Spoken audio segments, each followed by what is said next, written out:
মনে পড়ছে সেই দার্শনিকের কথা। একজন দার্শনিক নৌকায় চড়ে যাচ্ছে কোথাও, তো নৌকায় চড়ে যাচ্ছে দার্শনিক একা, মাঝি নৌকা বাঁধছে। দার্শনিক মানুষ তো মাথার মধ্যে দর্শন গিজগিজ গিজগিজ করছে, কথা বলার লোক পায় না। এখন মাঝির সাথেই কথা বলার সিদ্ধান্ত নিল। শেষ পর্যন্ত বলল, রে মাঝি, কত বছর নৌকা চালাও? তা তো বহুত বছর, জীবনটাই কাটাই দিলাম। তা ভূগোল চেনো? ভূগোল কখনো দেখেছো? কই যে না, ভূগোল আমি দেখবো কোথাতে, আমি হলাম গরিব মানুষ, এগুলি ধনীদের কাম, তারা হয়তো খায় টায়, আমি ভূগোল দেখিও নাই খাইও নাই। বলে আশ্চর্য কথা, ভূগোল মানুষে খায় নাকি? জীবনটা তো চাইরে নেই, নষ্ট করে ফেলাইছে। মাঝি দাঁতগুলো বাইর করে দিয়ে বলতেছে, স্যার হইতেও পারে। কিছুক্ষণ পর দার্শনিক বলছে, এই বেটা, দর্শন বোঝো? স্যার খামোখাই শরম দিচ্ছেন, এ সমস্ত বড় লোকের খাবার, ওগুলি আমার সামনে বলে লাভটা কি? আমরা গরিব মানুষ, এগুলি আমরা কোনোদিন দেখিও নাই খাইও নাই। দার্শনিক বলছে, বেটা বেওকুফ, দর্শন মানুষে বুঝি খায়? তোর জীবন আটা নাই মিশা। মাঝি কয়, হইতেও পারে। এবার দার্শনিক বলছে, এই বেটা, কিছুই তো জানো না, খালি দাব বাইর করো, ইতিহাস চেনো? মাঝি বলছেন, স্যার, এইবার একটা কথা বলছেন যেটার সাথে কিছুটার মিল আছে, আমি খাইছি। সেটা হচ্ছে, বাপ গরিব ছিলেন, কিন্তু মাঝে মধ্যে শীতের মৌসুমে পাতিহাঁস জবাই করে আমরা খাইতাম,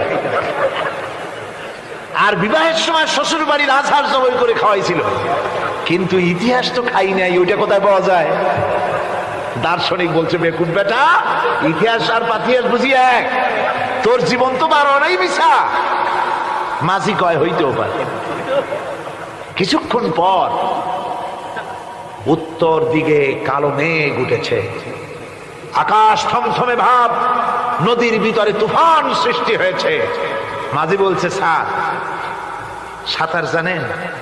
কয় যে না মাঝি, সাঁতার তো জানি না।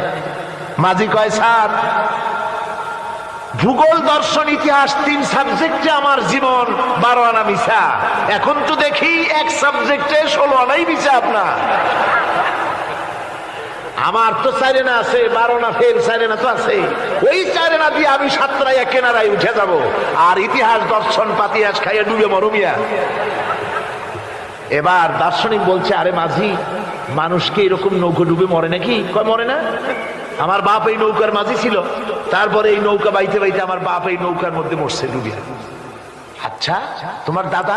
আমার দাদাও মাঝি ছিল, এই নৌকা বাইতে গিয়ে সেও মরছে।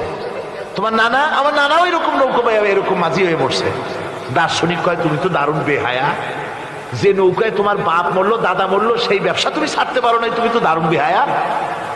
মাঝিরও বুদ্ধি কম না। মাঝি কয় যে, স্যার আপনার বাপ জিন্দা আছেন?